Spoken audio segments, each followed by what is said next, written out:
The music is a hit. The biggest and hardest rocks have come to the force. Who has shaken the big ones in front of against like Brock Lesnar? Even the beast once broke down and has come to hit this rock and face this the biggest and most dangerous dog, Braun Breaker with his oracle Paul Heyman.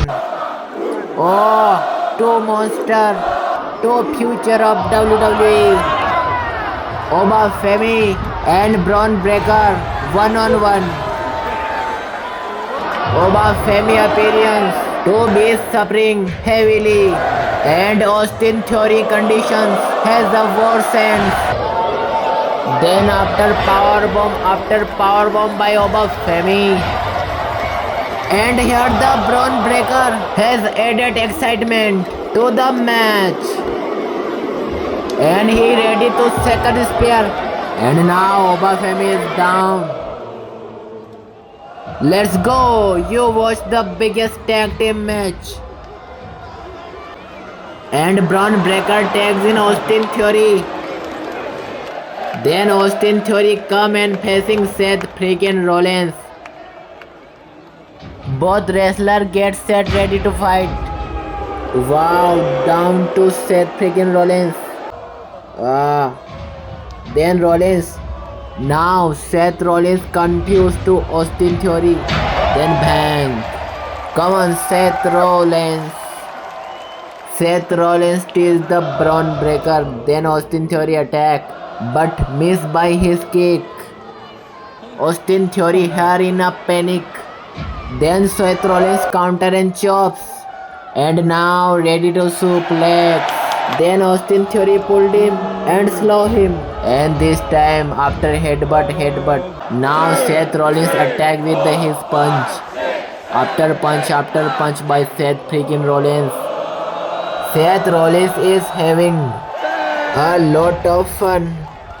And this time he taken Austin Theory hands and twisted it. And then he gestured towards Oba Femi to come into the ring. But Theory said, not so easily. Now Seth Rollins out of the ring, Austin Theory. Then Rollins run and attack to his leg. Then Austin Theory goes down. Roman Reigns को confront करते हुए ने challenge किया था उनके world heavyweight title के लिए, जहां जेकब फाटू बोलते हैं कि मुझे ये तेरा टाइटल चाहिए ही नहीं, चाहिए ही चाहिए, तेरे पास जो कुछ भी है वो सब मुझे चाहिए, तेरी तरह प्राइवेट जेट में घूमना और ये रोलेक्स की घड़ी पहनना। तभी रोमन रेंस बोलते हैं ठीक है, अच्छा तू मुझे हरा सकता है, लेकिन क्या तू इस टाइटल का बोझ अपने सिर पर उठा सकेगा?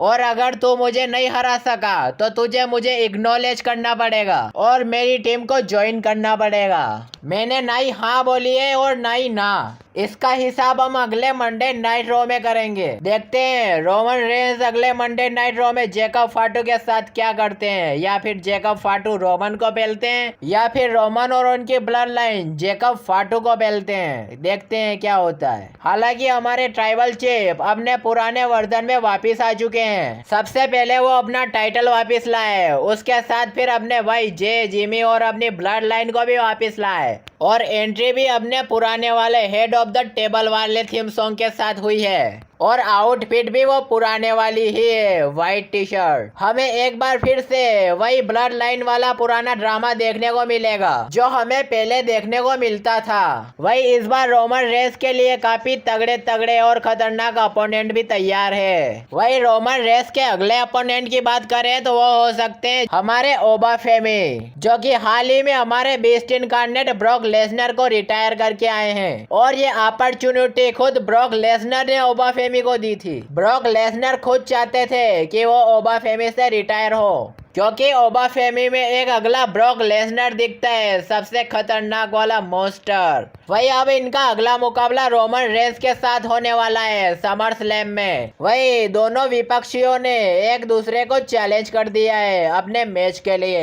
ये मैच देखने में काफी खतरनाक होगा।